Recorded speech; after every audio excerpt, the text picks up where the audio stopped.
கர்த்தருடைய பரிசுத்த நாமத்திற்கு மகிமை உண்டாகட்டும். உங்கள் ஒவ்வொருவரையும் மறுபடியும் சந்திக்கிறதிலே பெருமகிழ்ச்சி அடைகிறேன். ஆமென். நீங்கள் எல்லாரும் கர்த்தருக்குள் ஆசீர்வதிக்கப்பட்டு இருப்பீர்கள் என்று நான் கர்த்தருக்குள் விசுவாசிக்கிறேன். இந்த நாளிலேயும் நாம் கர்த்தருடைய வார்த்தையை நாம் தியானிக்க கர்த்தர் நமக்கு உதவி செய்வாராக.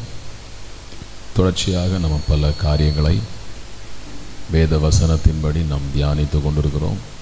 இந்த நாளிலேயும் கர்த்தருடைய வேதத்தை தியானிப்போம். கர்த்தருடைய வேதத்தை தியானிப்பது நமக்கு ஆசீர்வாதம். கர்த்தருடைய வேதத்தின் மேல் தியானமாய் இருக்கிற மனுஷன் அவன் பாக்கியவான் என்று வேதம் சொல்லுகிறது. இந்த நாளிலேயும் இந்த வேதத்தை நம்ம தியானிக்கும் பொழுது இந்த நாள் முழுவதும் உங்களுக்கு அது ஆசீர்வாதமாக இருக்கும் என்பதில் சந்தேகமில்லை. எனவே தேவ பிள்ளைகளே, தொடர்ந்து தேவ சமூகத்தில் அமர்ந்திருங்கள். கர்த்தர் உங்களை ஆசீர்வதிப்பார். இப்பொழுதும் தலைகளை தாழ்த்தி ஒரு நிமிடம் நம்ம ஜெபம் பண்ணுவோம்.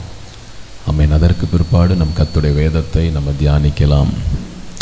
நல்ல தெய்வமே, ஆசீர்வதிக்கப்பட்டதான் இந்த நாளுக்காக உமக்கு ஸ்தோத்திரிக்கிறோம். உம் கைகளிலே எங்களை தருகிறோம். கர்த்தாவே, இந்த நித்திய வெளிச்சம் டிவியின் மூலமாக ஆண்டவரே இந்த செய்தியை, உம்முடைய வார்த்தையை ஆண்டவரே கேட்டு கொண்டிருக்கிற கவனித்து கொண்டிருக்கிற ஒவ்வொருவருக்காக உம்மை நான் ஸ்தோத்தரிக்கிறேன். ஆண்டவரே, மிகுந்த வாஞ்சையோடு எதிர்பார்ப்போடு தாகத்தோடு ஆண்டவரே இந்த நிகழ்ச்சியை பார்த்து கொண்டிருக்கிற ஒவ்வொருவரையும் நீர் ஆசீர்வதிக்க வேண்டும் என்று உங்கள் நாமத்தினாலே நாங்கள் ஜெபிக்கிறோம். உடைய வேதத்தை தியானிக்கவும் ஆண்டவரே அதிலிருந்து அநேக காரியங்களை கற்றுக்கொள்ளவும் விசுவாசிக்கவும் தேவனாகிய கர்த்தர் எங்கள் இருதயங்களை திறந்தருள வேண்டும் என்று உங்கள் நாமத்தினாலே நாங்கள் ஜெபிக்கிறோம். தேவ மகிமை, தேவ கிருபை, தேவ பிரசன்னம் எங்களை சூழ்ந்து கொள்ளட்டும். கர்த்தாவே, எந்தெந்த இடத்திலிருந்து இந்த நிகழ்ச்சியை பார்த்து கொண்டிருக்கிறார்களோ அந்த இடத்தில் உடைய மகிமையின் கரம் இறங்கி வரட்டும் என்று உங்கள் நாமத்தினாலே நான் ஜெபிக்கிறேன். எல்லா தடைகளும் அந்தகார வல்லமைகளும் நிர்மூலமாக்கப்படுவதாக. உங்கள் நாமம் மகிமைப்படட்டும். ஆசீர்வதித்து நடத்தும். உடைய கரம் எங்களோடு இருக்கிறதற்காய் ஸ்தோத்திரம். எல்லா துதிகன மகிமையும் செலுத்துகிறோம். இயேசு கிறிஸ்துவின் மூலம் ஜெபிக்கிறோம் பிதாவே, ஆமென். Praise the Lord. மறுபடியும் உங்கள் ஒவ்வொருவரையும் ஆண்டவராகிய இயேசு கிறிஸ்துவின் நாமத்தினாலே நான் வாழ்த்துகிறேன். கர்த்தர் உங்கள் ஒவ்வொருவரையும் ஆசீர்வதித்து நடத்துவாராக. ஆமென். இந்த நாளிலேயும் தொடர்ந்து நாம் கர்த்தருடைய வேதத்தை தியானிப்போம். இயேசு எப்படிப்பட்டவர் என்பதை நாம் சிந்தித்து வருகிறோம். ஆமென். இந்த நாளிலேயும் ஆண்டவராகிய இயேசு கிறிஸ்துவின் சில சுபாவங்களை நாம் தியானிக்க கர்த்தர் உதவி செய்வாராக. கடந்த 2 வாரங்களாக இயேசு பரிசுத்தம் உள்ள தெய்வம் என்பதை தியானித்தோம்.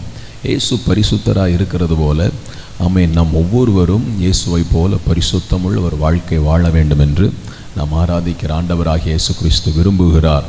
ஆமென். கர்த்தருக்காய் தொடர்ந்து வாழுவோம். அவர் நம்மை ஆசீர்வதிப்பார். இந்த நாளிலே இயேசு கிறிஸ்துவினுடைய இன்னொரு முக்கியத்துவம் வாய்ந்த ஒரு சுபாவத்தை, இயேசு கிறிஸ்துவை குறித்து நாம் இன்றைக்கு நம்ம தியானிப்போம். நிச்சயமாக இதை பார்த்து கொண்டிருக்கிற உங்கள் ஒவ்வொருவருக்கும் இது ஆசீர்வாதமாக இருக்கும் என்று நான் கர்த்தருக்குள் விசுவாசிக்கிறேன். ஆமென். இயேசு எப்படிப்பட்டவர்? இயேசு யார்? ஆமென். இன்னொரு காரியத்தை நம்ம தியானிக்கலாமா? யோவான் எழுதின சுவிசேஷம் 4ஆம் அதிகாரம் அதனுடைய 19வது வசனத்தை நான் வாசிக்கிறேன், கவனியுங்கள். யோவான் எழுதின சுவிசேஷம் 4ஆம் அதிகாரம் அதனுடைய 19வது வசனம். அப்பொழுது அந்த ஸ்திரீ அவரை நோக்கி, ஆண்டவரே, நீர் தீர்க்க தரிசி என்று காண்கிறேன். இந்த வசனத்திலே இயேசு கிறிஸ்துவை குறித்து ஒரு காரியம் சொல்லப்பட்டிருக்கிறது. ஒரு ஸ்திரீயானவள் இயேசு கிறிஸ்துவை பார்த்து சொல்லுகிறார்கள், ஆண்டவரே, நீர் தீர்க்கதரிசியாக இருக்கிறீர். ஆமென். இந்த வசனத்திலிருந்து நாம் இன்னைக்கு ஒரு காரியத்தை தியானிப்போம். இயேசு கிறிஸ்துவின் சுபாவம். இயேசு கிறிஸ்து வெளிப்படுத்துகிற தெய்வம். இயேசு கிறிஸ்து காரியங்களை வெளிப்படுத்துகிற தெய்வம். காரியங்களை மனிதர்களுக்கு வெளிப்படுத்தி காண்பிக்கிறவர். மறைப்பொருட்களை வெளிப்படுத்தி காண்பிக்கிறவர். யாருக்கும் தெரியாத சில காரியங்களை நமக்கு சொல்லி கொடுக்கிறவர், அதாவது வெளிப்படுத்தி தருகிறவர். வெளிப்படுத்துவது என்பது என்ன? யாருக்கும் தெரியாத ஒன்று, மறைந்திருக்கிற ஒன்று, அறியாத ஒன்று, கண்டுபிடிக்க முடியாத ஒன்று, அதை இயேசு கிறிஸ்து நமக்கு வெளிப்படுத்தி காண்பிப்பார். இயேசு கிறிஸ்து நமக்கு கற்றுக் கொடுப்பார், சுட்டி காண்பிப்பார். என்னை கேட்கிற தேவ பிள்ளைகளே, நாம் ஆராதிக்கிற ஆண்டவர் வெளிப்பாடுகளை தருகிறவர். ஆமென். வெளிப்படுத்துகிற தெய்வம் என்று வேதத்திலே நாம் வாசிக்கிறோம். வெளிப்படுத்தின விசேஷம் அப்படிங்கிற ஒரு புஸ்தகமே வேதாகமத்தில் இருக்கிறது.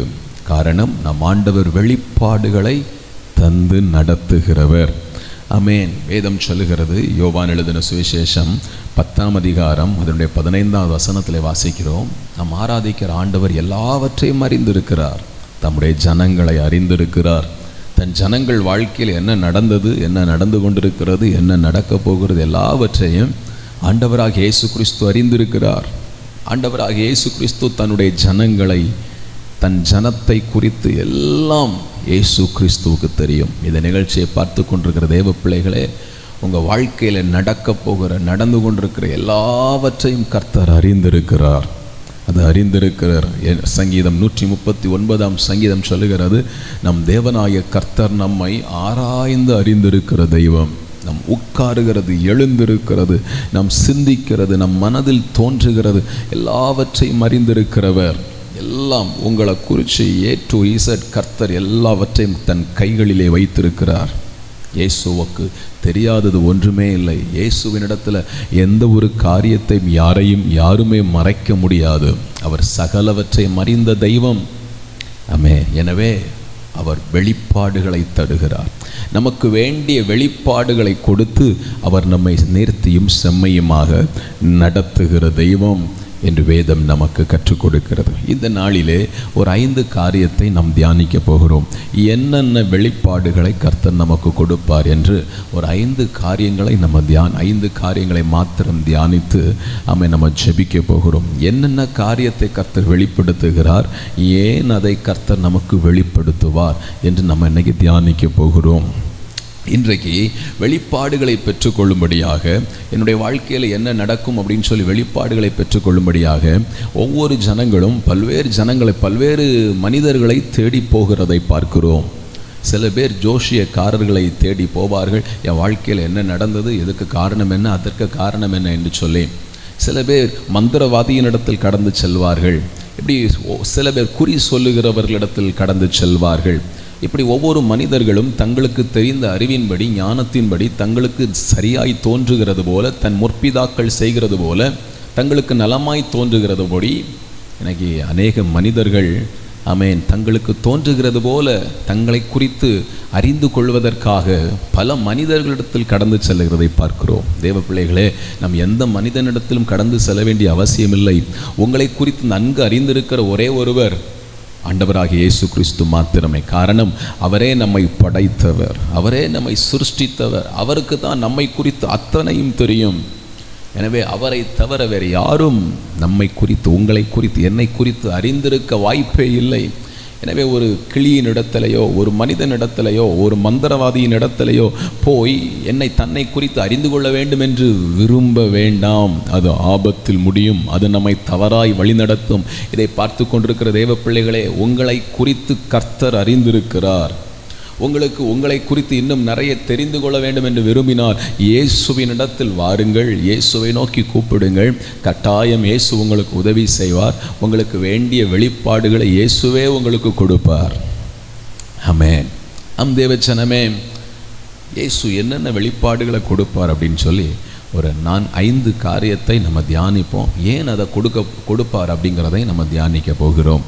முதலாவது, யோவான் எழுதின சுவிசேஷம், அதே வாசித்த யோவான் எழுதின சுவிசேஷம் 4ஆம் அதிகாரம் 16, 17, 18, 19, 16வது வசனத்திலிருந்து 19வது வசனம் வரையும் நமக்கு கர்த்தர் கற்றுக் கொடுக்கிற ஒரு வார்த்தை என்னவென்றால், ஆண்டவர் வெளிப்பாடுகளை கொடுக்கிறவர். என்ன வெளிப்பாட்டை கொடுப்பாராம்? நம்முடைய பாவத்தை குறித்து நமக்கு வெளிப்படுத்துவார். நீ பாவம் செய்து கொண்டிருக்கிறாய் என்பதை நமக்கு உணர்த்துவார், வெளிப்படுத்துவார். பாவத்தை வெளிப்படுத்துகிற தெய்வம். ஆமென். திடீர்னு ஒருத்தர் உங்ககிட்ட வந்து, நீ இப்படியெல்லாம் தவறு செஞ்சிட்ருக்கிற, நீ இப்படியெல்லாம் பாவம் செஞ்சிட்ருக்கன்னு சொன்னால் உங்களுக்கு பயம் கண்டிப்பாக வரும். காரணம் என்ன? நான் செய்கிற தவறு, நான் செய்கிற பாவங்கள் இந்த நபருக்கு எப்படி தெரியும்? இவரை என்ன யாருன்னே தெரியாது. அப்படி இருக்கிற நேரத்தில் இந்த நபர் எப்படி என்னுடைய பாவத்தை குறித்து சொல்ல முடியும் அப்படின்னு சொல்லி முன்பின் தெரியாத ஒரு நபர் உங்களிடத்தில் வந்து நீங்கள் செய்த தவறை சொல்லும் பொழுது கட்டாயம் ஒரு நடுக்கம், ஒரு பயம் வரும். அதே போல தான் தேவ பிள்ளைகளே, நீங்கள் பாவம் செய்யும் பொழுது கர்த்தருக்கு விரோதமாய் துரோகம் செய்யும் பொழுது, அநியாயம் செய்யும் பொழுது, திருடும் பொழுது, பொய் பேசும் பொழுது, ஆமென், தவறான பாவங்களில் நீங்கள் ஈடுபடும் பொழுது, ஸ்தோத்திரம், உங்கள் மனசாட்சிக்கு விரோதமாய் நீங்கள் பாவம் செய்யும் பொழுது ஆண்டவர் உங்களுக்கு அந்த பாவத்தை சுட்டி காண்பிப்பார். மகனே, நீ பாவம் செய்கிறாய், மகனே நீ அக்கிரமம் செய்கிறாய், இதிலிருந்து நீ இந்த பாவத்தை செய்து கொண்டிருக்கிறாய் என்று கர்த்தர் ஏதோ ஒரு விதத்தில் உங்களுக்கு வெளிப்படுத்துவார். ஏன், இந்த நிகழ்ச்சி மூலமாய் கூட கர்த்தர் உங்களோடு பேசுவார். இந்த நித்திய வெளிச்சம் டிவியில் வருகிற நிகழ்ச்சியின் மூலமாய் கர்த்தர் உங்களுக்கு வெளிப்படுத்துவார். ஏதோ ஒரு விதத்தில் கர்த்தர் உங்களுக்கு உங்கள் பாவங்களை சுட்டி காண்பிப்பார், வெளிப்படுத்துவார். பல நேரத்தில் மனிதன் தான் செய்கிறது பாவம் என்கிற உணர்வு இல்லாமல் வாழ்ந்து கொண்டிருக்கிறான். நான் செய்கிறது சரிதான் அப்படின்னு சொல்லி தவறையே செய்து கொண்டிருக்கிறான். தான் செய்கிறது பாவம், ஆனால் அது தெரியாமல் இது சரிதான் என்று நினைத்து கொண்டு பாவத்தை மனிதன் செய்து கொண்டிருக்கிறான். எது பாவம் எது பரிசுத்தம் என்று இந்த காலகட்டத்திலே மனிதர்களுக்கு தெரியவில்லை. தேவஜனமே, பாவத்தை, எது பாவம் எது பரிசுத்தம், எது நன்மை எது தீமை, எது இருளானது எது வெளிச்சத்தை காண்பிக்கிறது என்பதை குறித்து தேவனாய கர்த்தர் நம் ஒவ்வொருவருக்கும் வெளிப்படுத்துகிற தெய்வம். பாவத்தை குறித்து வெளிப்படுத்துகிறார். மதுபானம் பாவம், புகைப்பழக்கம் பாவம், போதை வஸ்துக்கள் பாவம், விபச்சாரம் பாவம், வேசித்தனம் பாவம், அசுத்தம் பாவம், கண்களின் இச்சை, மாம்சத்தின் இச்சை, ஜீவனத்தின் பெருமை பாவம். கடந்த நிகழ்ச்சியில் பாவம் என்பது என்னன்னு சொல்லி ஒரு பெரிய லிஸ்ட்டு நான் பேசினேன். தேவ பிள்ளைகளே, பாவத்தை உணர்த்துகிற தெய்வம், இதுதான் பாவம் என்று வெளிப்படுத்துவார். உங்கள் தகப்பன் மூலமாய் வெளிப்படுத்துவார், உன் தாயின் மூலமாய் வெளிப்படுத்துவார், உங்கள் ஊழியக்கார மூலமாக, நீங்கள் போகிற சர்ச் பாஸ்டர் மூலமாக ஆண்டவர் உங்களுக்கு வெளிப்படுத்துவார். பாவத்தை ஏன் வெளிப்படுத்துகிறார்?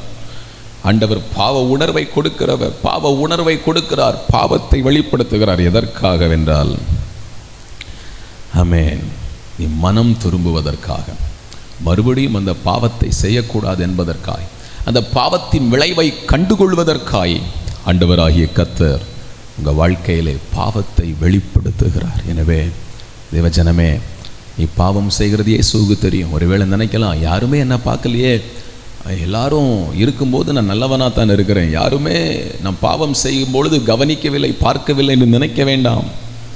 கர்த்தர் எல்லாவற்றையும் அறிந்திருக்கிறார். அந்த கர்த்தர் உனக்கு வெளிப்படுத்துவார். அந்த தேவனாகிய கர்த்தர், ஆண்டவராகிய இயேசு கிறிஸ்து உனக்கு அறிமுகமானவர்களிடத்தில் உன் பாவத்தை வெளிப்படுத்துவார்.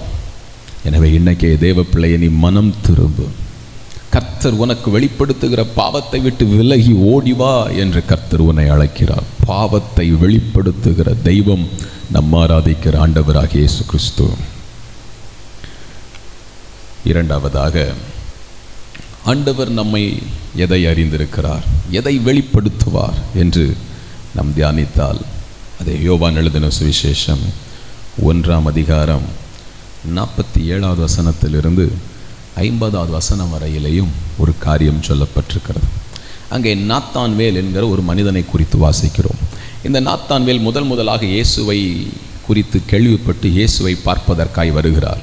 இயேசுவை பார்ப்பதற்காய் கடந்து வரும் பொழுது இயேசு கிறிஸ்து முதல் முறை நாத்தான்வேலை பார்க்கிறார். ஆனால் நாத்தான்வேலினுடைய குணாதிசயங்களை இயேசு கிறிஸ்து இங்கே வெளிப்படுத்துகிறார் நாத்தான்வேலுக்கு. நாத்தான்வேலே, நீ கபடற்ற இஸ்ரவேலன்.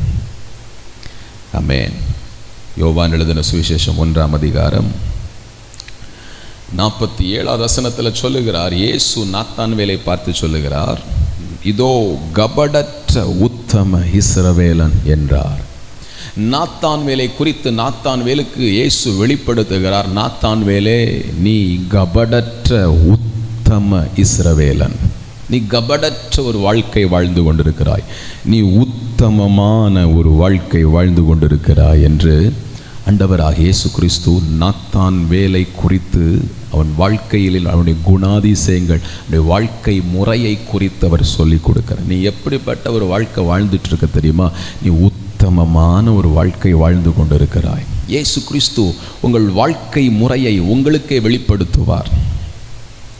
ஆமென். ஸ்தோத்திரம். எதற்காய் கர்த்தர் இப்படி செய்கிறார்? ஏன் நம்முடைய வாழ்க்கையை குறித்து நமக்கே வெளிப்படுத்துகிறார்? ஏனென்றால் உங்கள் விசுவாசம் வர்த்திக்கப்படும்படியாய், உங்கள் விசுவாசம் பெருகுவதற்காய். சில நேரத்தில் கர்த்தர் உங்களை குறித்து உங்களுக்கே காண்பிப்பார். ஆமென். இன்னும் வேதத்தை நாம் தியானிக்கும் பொழுது லூக்கா எழுதின சுவிசேஷம் 18ஆம் அதிகாரம் 22ஆம் வசனத்தில் ஒரு சம்பவம் சொல்லப்பட்டிருக்கிறது. ஒரு மனிதன் ஆண்டவரை பார்த்து சொல்லுகிறான், ஆண்டவரே, ஆமென், ஸ்தோத்திரம், நான் எல்லாவற்றையும் சரியாக ஃபாலோ பண்ணிகிட்ருக்கிறேன், வேறு என்ன ஆண்டவரே செய்யணும் அப்படின்னு கேட்கும் பொழுது இயேசு கிறிஸ்து அந்த மனிதனை பார்த்து சொல்லுகிறார், உன்னிடத்தில் இன்னும் ஒரு குறைவு உண்டு.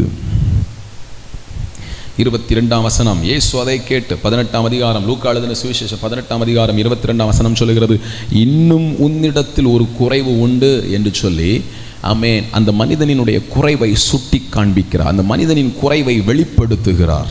நம் வாழ்க்கையில் இருக்கிற குறைவை வெளிப்படுத்துகிறவர். ரெண்டாவது காரியம் தான் பேசிகிட்டு இருக்கிறேன். முதலாவது சொன்னேன் பாவத்தை வெளிப்படுத்துகிறவர். ரெண்டாவது நம்முடைய வாழ்க்கையில் இருக்கிறதை நமக்கு வெளிப்படுத்துவார். ஆமென். நம்முடைய வாழ்க்கையின் பரிசுத்த தன்மையை வெளிப்படுத்துவார். நம்முடைய வாழ்க்கையின் குறைவுகளை வெளிப்படுத்துவார். இங்கே அந்த மனுஷன் நினச்சா நம்ம பெர்ஃபெக்டாக வாழ்ந்துட்டுருக்கோம், நம்ம வாழ்க்கையில் எந்த குறையுமே இல்லை அப்படின்னு நினச்சிட்டு இருக்கிறாரு. அப்போ ஆண்டவராக இயேசு கிறிஸ்து சொல்கிறார், இல்லை இல்லை, இன்னும் உன்னிடத்தில் ஒரு குறைவு உண்டு.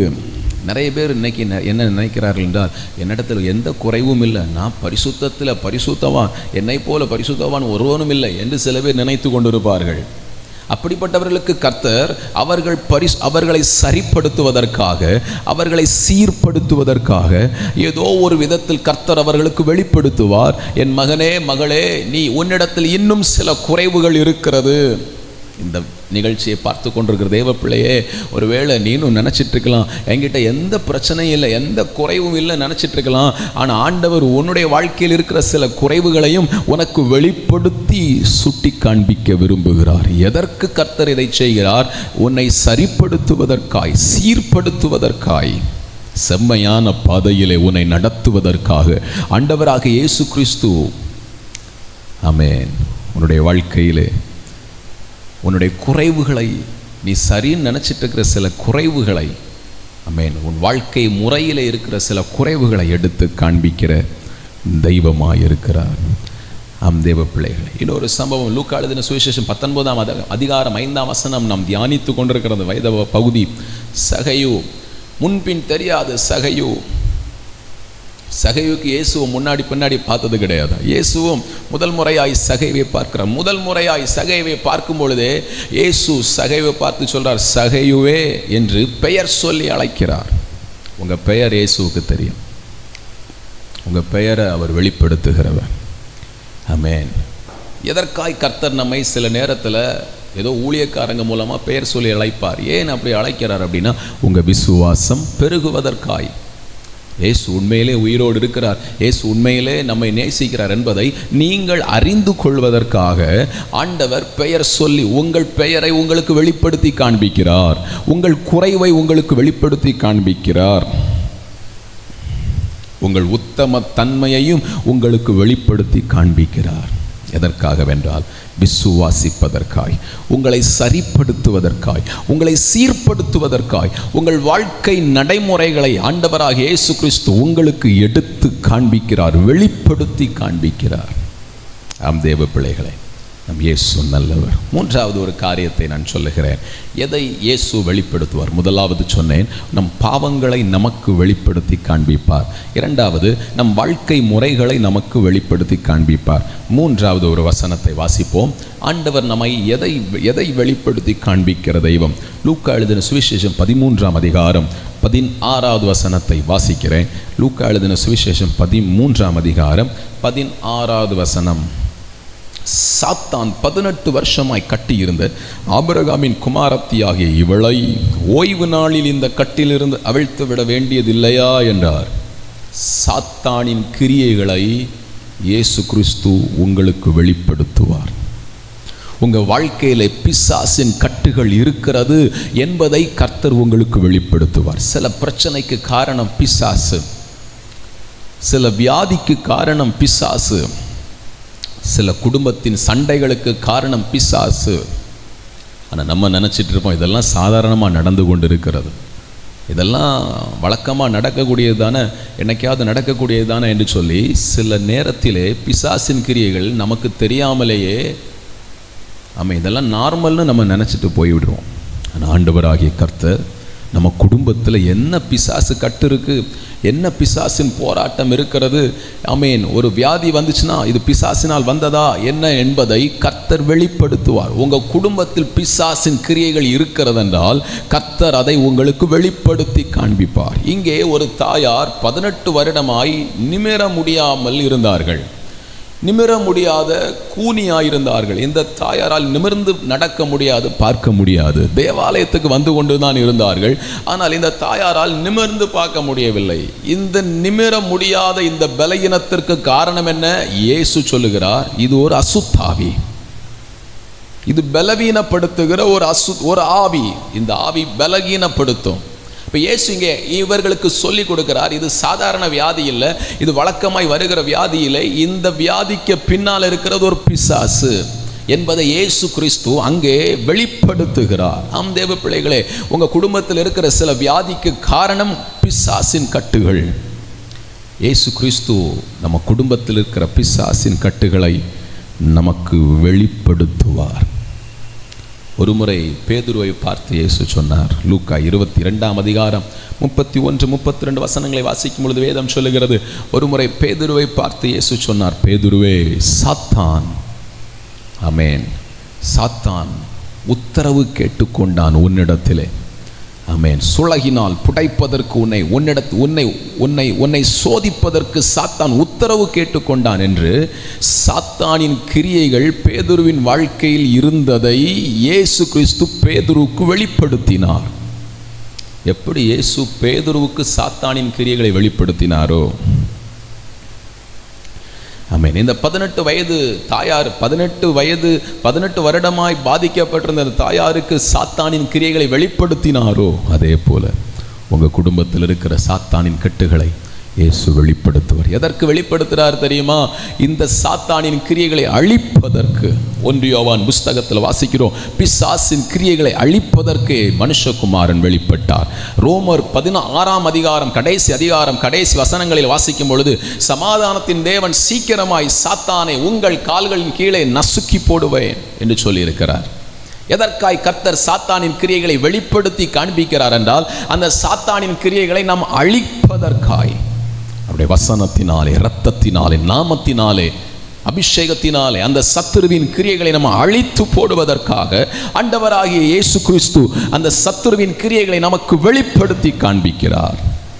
ஆமென். இன்னைக்கு உங்களுக்கு கர்த்தர் வெளிப்படுத்தட்டும், கர்த்தர் உங்களை விடுதலையாக்கட்டும். 4வது வேகமாய் சொல்லுகிறேன், ஆமென், வசனத்தை வெளிப்படுத்துவார். மத்தேயு எழுதின சுவிசேஷம் 13ஆம் அதிகாரம் 11ஆம் வசனம் சொல்லுகிறது, வசனத்தை வெளிப்படுத்துவார். நிறைய பேர் பைபிள் படிப்பாங்க, ஆனால் புரிய மாட்டுக்குன்னு சொல்லுவாங்க. வசனம் வாசிக்கிறோம், ஆனால் எங்களுக்கு எதுவுமே புரியலைன்னு சொல்லுகிறவர்கள் உண்டு. ஆமென். வேதம் சொல்லுகிறது, வசனத்தின் விளக்கத்தை சொல்லிக் கொடுக்கிறவர் இயேசு கிறிஸ்து. வசனம் வாசிக்கிறீங்க ஆனால் புரியலையா? அந்த வசனத்தில் கையை வச்சு, இயேசுவே, இந்த வசனத்தை எனக்கு சொல்லிக் கொடுங்க, இந்த சம்பவம் எங்களுக்கு புரியலை. எல்லா வசனத்தின் எல்லாமே புரியணும் அப்படிங்கிறது இல்லை. வசனத்தில் அநேக ரகசியங்கள் இருக்கிறது, புதையல் இருக்கிறது, பொக்கிஷம் இருக்கிறது. ஆனால் நமக்கு என்ன வேண்டுமோ அதை கர்த்தர் வெளிப்படுத்துவார். அதுக்கு நம்ம அந்த வசனத்தில் கை வச்சு, அந்த சம்பவத்தில் கை வச்சு, ஆண்டவரே இதை எனக்கு சொல்லிக் கொடுங்க நீங்கள் சொல்லும் பொழுது ஏதோ ஒரு விதத்தில் கர்த்தர் உங்களுக்கு வெளிப்படுத்துவார். உங்கள் மனதில் பேசுவார், ஒரு ஊழியக்காரன் மூலமாய் பேசுவார், தரிசனத்தில் சொப்பனத்தில் ஆண்டவர் பேசுவார். ஏதோ ஒரு விதத்திலே வசனத்தின் விளக்கத்தை சொல்லிக் கொடுப்பார். வசனத்தின் விளக்கத்தை வெளிப்படுத்துகிறவர் ஆண்டவராகிய கர்த்தர். இந்த ஒரு காரியத்தை சொல்லி நான் முடிக்கிறேன். 5வது லூக்கா எழுதின சுவிசேஷம் 19ஆம் அதிகாரம் 31-32 வசனங்களை வாசிக்கும் பொழுது, இயேசு கிறிஸ்து ஒரு கழுதை குட்டியை குறித்து சொல்லுகிறார். இயேசு கிறிஸ்து சொன்னது போலவே அங்கே ஒரு கழுதை குட்டி இருந்தது. வரும் காரியங்களை வெளிப்படுத்துகிறவர். மத்தேயு எழுதின சுவிசேஷம் 24ஆம் அதிகாரம் முழுவதும் வாசித்து பாருங்கள். வரும் காரியங்களை இயேசு வெளிப்படுத்தி காண்பிக்கிறார்.